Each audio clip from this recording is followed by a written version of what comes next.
E quando orares, não sejais como os hipócritas, pois se comprazem em orar em pé nas sinagogas e às esquinas das ruas para serem vistos pelos homens. Em verdade vos digo que já receberam o seu galardão.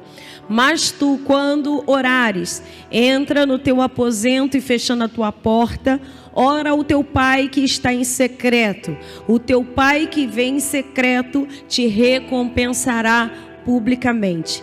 Primeira parte do texto que vamos meditar fala sobre oração e como deve ser a oração secreta. Como deve ser a oração. Agora a gente tem em Mateus capítulo 6, no verso 16 e 17, falando sobre algo que anda junto com a oração. Mateus 16, 17 diz: e quando jejuardes, não vos mostreis contristados como os hipócritas, porque desfiguram os seus rostos, aos homens pareça que jejuam. Em verdade vos digo que já receberam o seu galardão.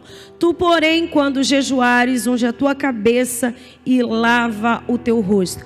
Eu quero dizer que aqui Jesus apresenta a forma de orar e a forma de jejuar.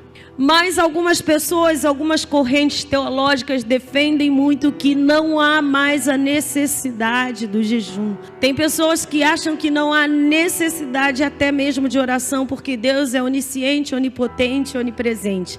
E eu quero dizer para você que tudo que Jesus fez, e Paulo disse que nós somos imitadores de Cristo, nós devemos praticar e fazer, amém? A palavra de Deus, ela não mudou. E Paulo diz que se vier outra doutrina que não seja essa, que sejamos anátema, que não aceitemos outra versão, outra mensagem, outro ensinamento que não seja aquele que diz a palavra de Deus. Eu quero que você atente para esse texto que é falado um advérbio: quando orares, quando jejuardes.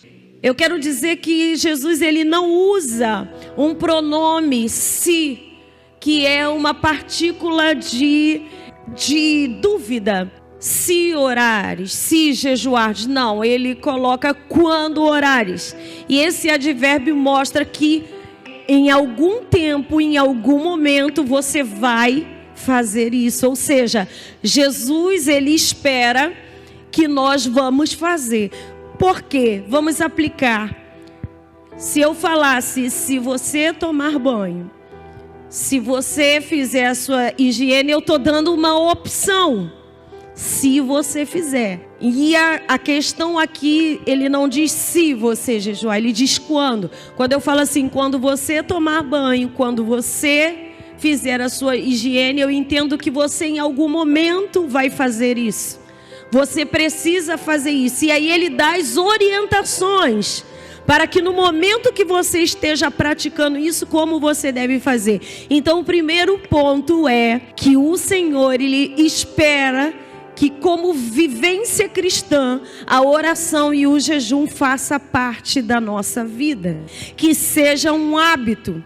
Quando você fizer, porque eu não pergunto se você vai comer para sobreviver, você vai comer. Então eu falo, quando você comer, você coma de forma saudável, coma alimentos bons. Aí vem a orientação. Então, quando o pronome está aplicado aqui, eu quero que você compreenda que é algo que Deus espera de nós. Repita isso na sua casa. Ele espera isso de mim. Repita isso, você que está aqui. Ele espera isso de mim. E na nossa vida, a gente às vezes ora muito.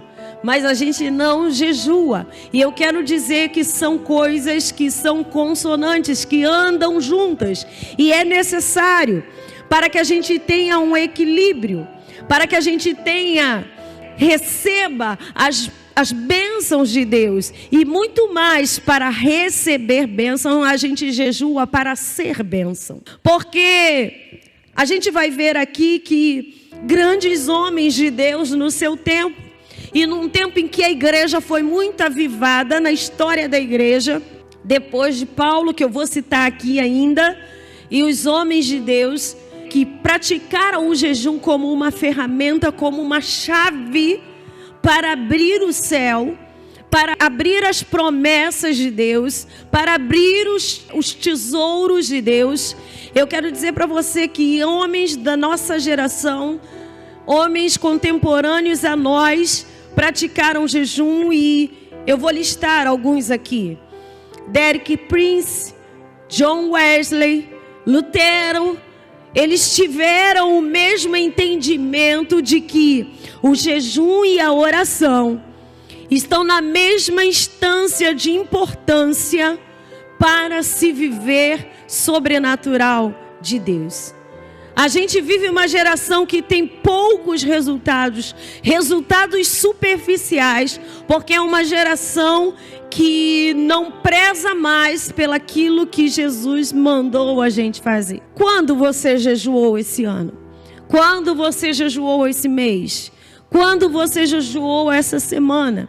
Eu quero dizer que é algo que precisa ser uma prática em nossas vidas. Esses homens tiveram resultados e tiveram revelações incríveis pela prática do jejum e da oração. E eu quero explicar nesta noite para você o que o jejum faz em nossa vida.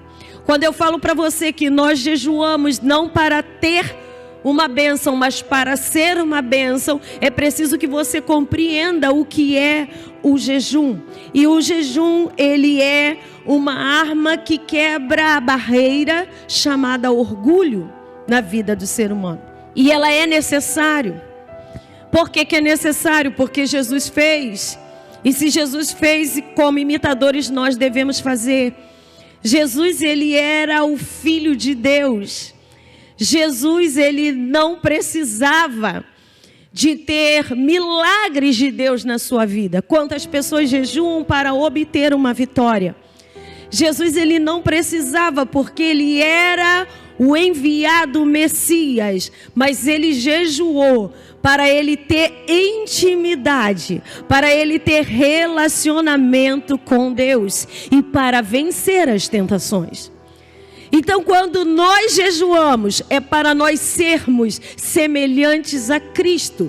É para que nós possamos ter intimidade que Cristo tinha com Deus. É para estarmos revestidos e vencermos a Satanás. Aquele que jejua, ele está se revestindo. E a palavra diz: resistir o diabo e ele fugirá de vós. E como a gente consegue resistir? Orando e jejuando. Jesus, por um acaso, ele não estava bem espiritualmente, não. Ele era o Filho de Deus.